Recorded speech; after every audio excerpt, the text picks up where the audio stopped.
There is very little in Bethlehem which is as it was in the time of our Lord, but among that group of buildings on the left is the Church of the Nativity, and you can see from the air how the city stands on a hill and is in a country of olive orchards.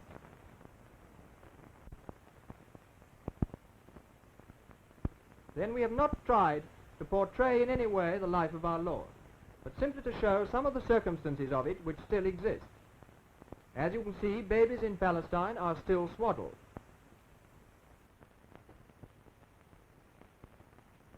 The doctors now say that this is very bad for them, but it is done in order to help their mothers carry them more easily.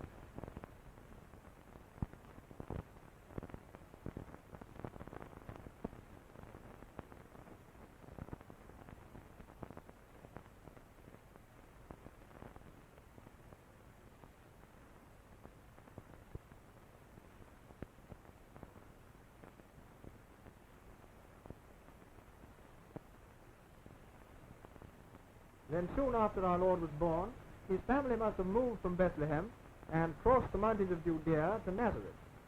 They would have traveled on donkeys like these people here and used Herod's roads, the lines of which the roads still take. Once over Judea, they would have crossed the plain of Esdraelon and so to the hills of Nazareth. And in Nazareth, Jesus led the boyhood of which we know so little. But from his later teaching and analogies, we can tell some of the scenes he must have witnessed.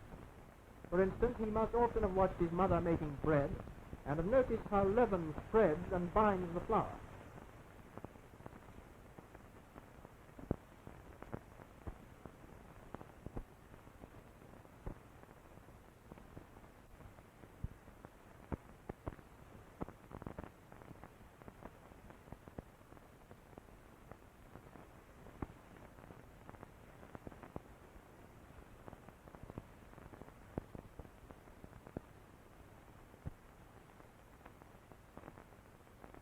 It is not known for certain whether there were schools in the time of our Lord, but there were very soon afterwards. And in any case, from his great knowledge of it, he must have read the law very diligently as a boy.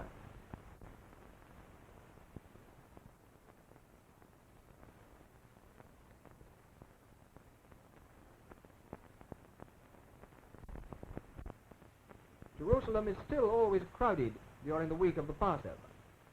This is the street leading down to the temple area. And the temple area itself, although not the same to look at, does cover the same extent. And you can see from the crowd how easy it would have been for a boy to get lost. Today, the imams sit in council rather as the rabbis must have then.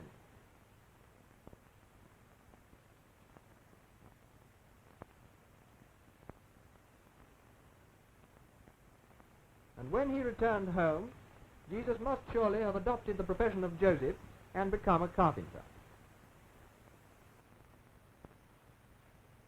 This man here is making a plow. You see how he holds the wood with his toe.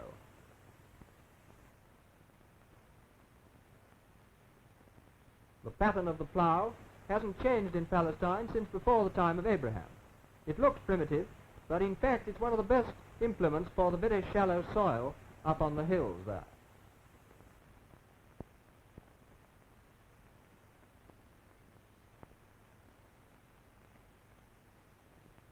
That's the farmer who is having the plow made.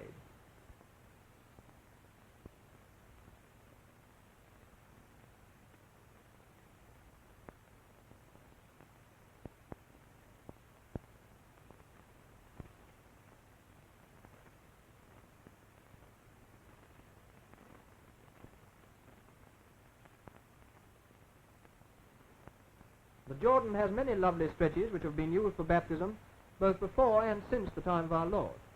The last occasion was just before the war, but then some Baptists were shot at, and since then it has been discontinued.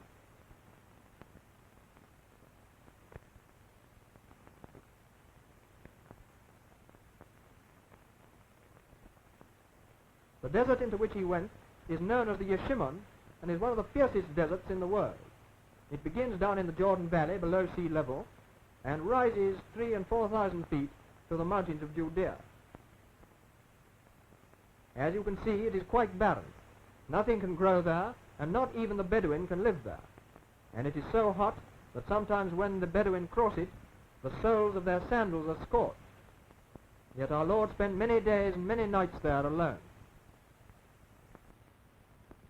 Down at the south end, there is a great flat-topped mountain, which is known as the Mount of Temptation. There it is, and it is there that it is thought our Lord renounced the kingdoms of this world.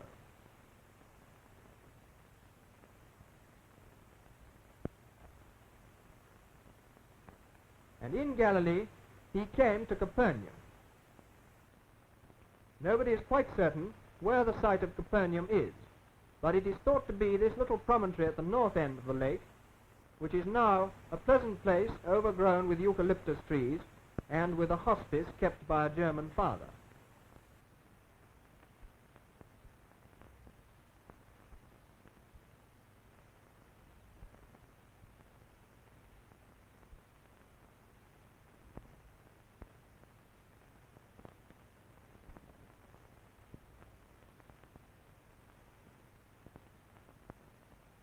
There are three sorts of fishing on the Sea of Galilee. One, the cast net, used by one man, the drag net, used by several, and both of these near the shore, and then the sea net, which is let down from a boat in deep water and then hauled in on land by the fishermen together. And all these three types of fishing are known to have been in use at the time of our Lord.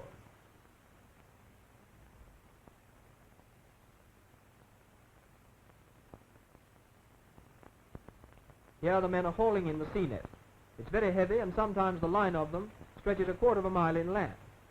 These men are overhauling their nets in a boat, just as James and John, the sons of Zebedee, must have when Jesus called them to be his disciples. And this family is doing the same thing on the land.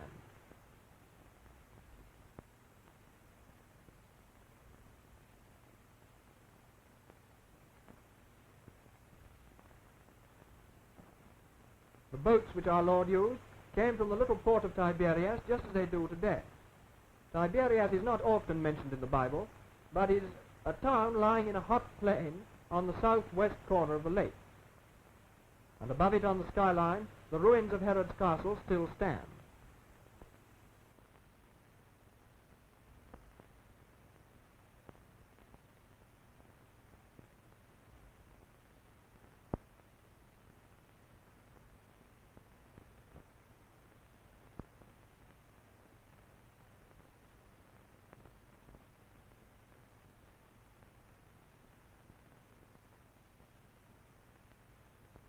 Bethsaida is thought to be a flat plain on the north of the lake, just where the Jordan enters it.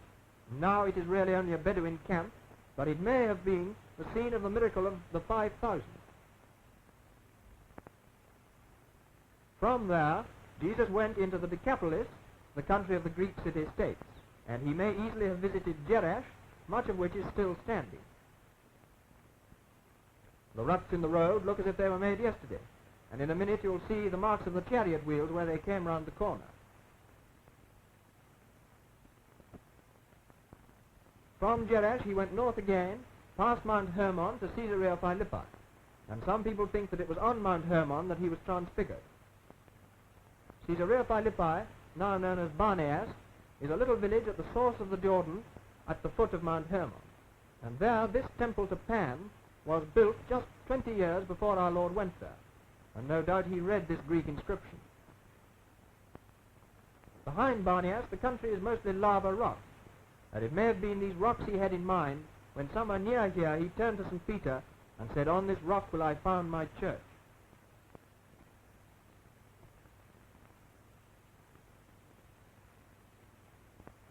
From Barneas you look right down the Jordan Valley towards Judea and Jerusalem.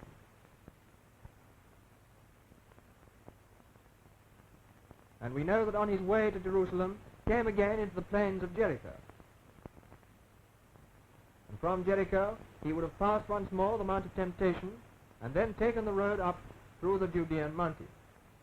Halfway he would have come to the inn of the Good Samaritan, the only dwelling in 20 miles of desolation, and a dwelling surely with memories for him. From its doors you see the towers of Jerusalem on the skyline, and so he would have climbed over the back of the Mount of Olives and down the other side to the holy city. And you must picture Solomon's temple, as you saw it in the model, instead of that great mosque. Jerusalem, no doubt, again crowded for the Passover and full of Roman soldiers. But though there are many holy sites there today, scarcely one of them looks as it can have looked when he saw it. Perhaps alone the steps of the Via Dolorosa are as they may have been when he walked up them to the cross.